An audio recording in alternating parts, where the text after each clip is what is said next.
اللہم صلی علی سیدنا محمد وعلی آل سیدنا محمد وبارک وسلم۔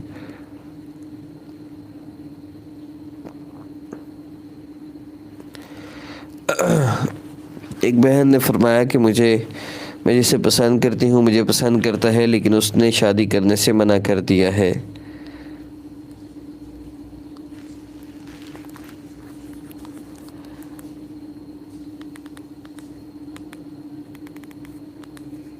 محبت کی شادی کے حوالے سے میں ایک عمل عرض کرتا ہوں۔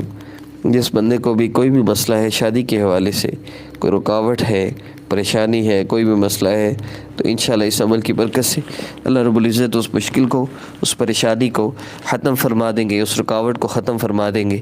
اور جو محبت کی شادی کرنا چاہتے ہیں ان سے میری پہلی ریکویسٹ یہ ہے کہ اگر آپ نے آپس میں رابطہ رکھا ہوا ہے تو رابطے ختم کر دیں۔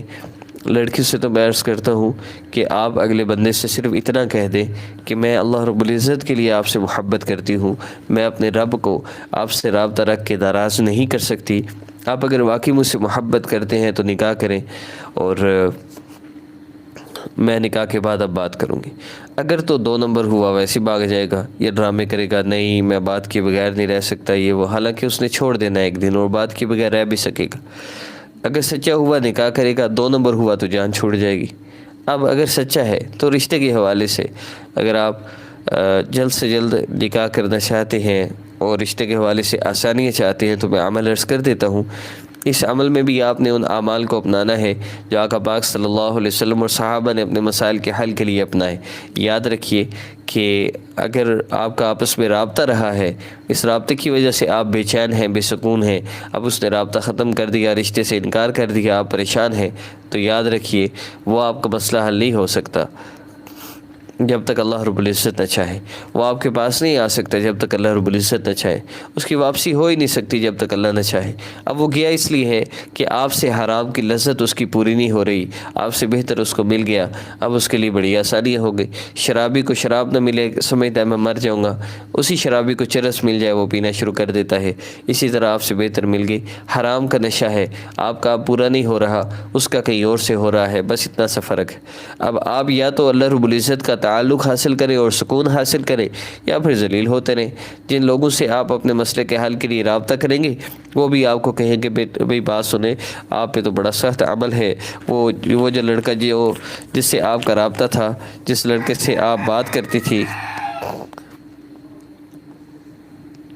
جس لڑکے سے آپ کا رابطہ تھا، جس سے آپ بات کرتی تھی، وہ کوئی لڑکی اس میں انوالو ہے، اس لڑکی نے جادو کیا ہے اس کے اوپر تاکہ وہ آپ سے دور ہو جائے۔ تو پھر وہ کہتی ہے اچھا اب ہم کیا کریں؟ تو وہ کہتے ہیں اب تو کاٹ کروانی پڑے گی، تو اتنے 1000 لگے گی۔ یہ سب ڈرامے، ایسا کچھ نہیں ہوتا۔ بعض بہنیں کہتی ہیں کہ ہم نے عمل کیا، وظیفہ کیا، تو اس نے ہم سے رابطہ کر لیا۔ تو بھئی اس نے رابطہ اس لیے نہیں کیا کہ آپ نے وظیفہ کیا، بلکہ وہ جس سے وہ اب رابطے میں ہے وہ کہیں مصروف تھی، وہ کہیں گئی ہوئی تھی، تو ٹائم پاس نہیں ہو رہا تھا اس کا، اس کی حرام کی لذت پوری نہیں ہو رہی تھی، اس لیے اس نے آپ سے رابطہ کر لیا۔ اللہ کا واسطہ ہے اپنے آپ کو ان حرام سے بچائیے۔ اگر آپ سکون چاہتے ہیں، اب اسی بندے کو چاہتے ہیں، تو اسی بندے کو بھی حاصل کرنے کے لیے پہلے اللہ سے تعلق تو جوڑنا پڑے گا۔ تو پہلے اللہ رب العزت سے تعلق جوڑ لیں، اس کے بعد پھر اللہ پاک سے مانگ لیجیے گا۔ اب اللہ پاک سے مانگنے کے لیے کیا ہے؟ 5 وقت نماز کی سب سے پہلے پابندی ہے۔ دوسرا جو آپ نے اس سے رابطہ رکھا یہ حرام تھا، اس کے لیے اللہ رب العزت سے معافی مانگیے، توبہ کریں۔ اور اس کے بعد 5 اعمال وہ ہیں جو آقا پاک صلی اللہ علیہ وسلم و صحابہ کی زندگی سے، احادیث مبارکہ سے لیے گئے۔ پہلا کام، آپ نے مغربی عشاء کی نماز کے بعد یا ظہر کی نماز کے بعد نفل پڑھے جا سکتے ہیں۔ ان نمازوں کے بعد 2 رکعت نفل حاجت کی نیت سے پڑھنے ہیں، اور حاجت کی نیت سے 2 نفل پڑھ کے آپ نے اللہ رب العزت سے ان اعمال کے ذریعے جو میں ابھی بتاؤں گا آپ نے دعا کرنی ہے۔ سب سے پہلا عمل 2 رکعت نفل حاجت کی نیت سے آپ نے پڑھ لیے۔ اب دوسرا عمل کیا ہے؟ اللہ رب العزت کا ذکر، یا بصیر یا اللہ، یا بصیر یا اللہ۔ بصیر دیکھنے والی ذات، سب کچھ دیکھنے والی ذات، آسمانوں کو دیکھنے والی ذات، زمینوں کو دیکھنے والی ذات، زمین کی گہرائی میں دیکھنے والی ذات، سمندر کی تہہ میں دیکھنے والی ذات، سیاہ پہاڑوں پر، سیاہ پتھروں پر، سیاہ سبزے پر، گھاس جل چکا ہے، سیاہ ہو چکا ہے، اور اس سیاہ گھاس کے اوپر چلنے والی سیاہ چیونٹی اللہ رب العزت اس کے چلنے کو بھی دیکھتے ہیں، اس کے قدموں سے جو ننھی ننھی لکیریں بن رہی ہیں اللہ اس کو بھی دیکھ رہے ہیں۔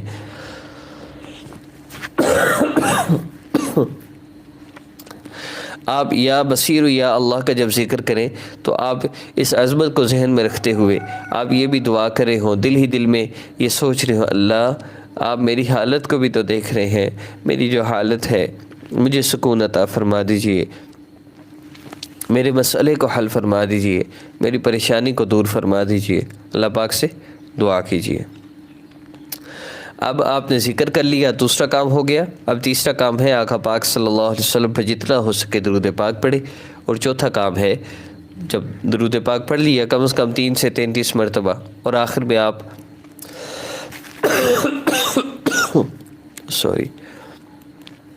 درود پاک پڑھ لیا، اب آخر میں آپ کم از کم 2 سے 5 منٹ اللہ پاک سے دعا کریں، اللہ پاک سے اپنے مسئلے کے حل کے لیے آپ دعا کیجئے، اور آخر میں جب دعا کر لیں 2 سے 5 منٹ تو آخری عمل کیا ہو؟ آخری عمل درود پاک ہے عمل کے شروع اور آخر میں۔ اس ترتیب سے آپ 3 دن کسی بھی نماز کے بعد اس عمل کو کرتے رہیے۔ آپ ٹوٹل 3 دفعہ اس عمل کو بس کرنا ہے، 3 دفعہ کر کے آپ ہماری نیکسٹ لائیو ویڈیو میں آپ ہمیں بتائیے کہ آپ نے یہ وظیفہ کیا، آپ کو فائدہ ہوا یا نہیں ہوا، آپ کو مسئلہ حل ہوا یا نہیں ہوا۔ لیکن مجھے اللہ کی ذات سے امید ہے کہ جو بندہ ان اعمال کو کر لے، جو بندہ ان اعمال کو کرتے ہوئے اللہ رب العزت سے دعا کر لے، اللہ پاک سے مانگتا رہے، اس کو ضرور ملے گا۔ انشاءاللہ ایک وقت آئے گا اس کا بڑے سے بڑا مسئلہ حل ہوگا، اور انشاءاللہ ضرور ہوگا۔ کسی بھی مسئلہ کے حل کے لیے ہمارے اسلامک ہب آفیشیل اور آسان وظیفہ آفیشیل دونوں چینلز پر روزانہ ایک وظیفہ اپلوڈ ہو رہا ہے ہر مسئلہ کے حل کے لیے۔ آپ اس وظیفہ کو کر لیا کریں، اور ساتھ اس وظیفہ کو بہتر یہ ہے کہ 3 نمازوں کے بعد نفل پڑھے جا سکتے ہیں، ظہر مغرب عشاء۔ ظہر کے بعد یہ وظیفہ کر لیں، مغرب کے بعد جو وظیفہ اپلوڈ ہوتا ہے وہ کریں اسلامک ہب کا، اور عشاء کے بعد جو آسان وظیفہ آفیشیل کا وظیفہ اپلوڈ ہوتا ہے وہ کر لیں۔ تو انشاءاللہ ان 3 وظائف کو روزانہ ان 5 اعمال کی ترتیب سے جب آپ کرتے رہیں گے، ایک وقت آئے گا آپ کا مسئلہ مجھے اللہ کی ذات سے یقین ہے ضرور حل ہو جائے گا۔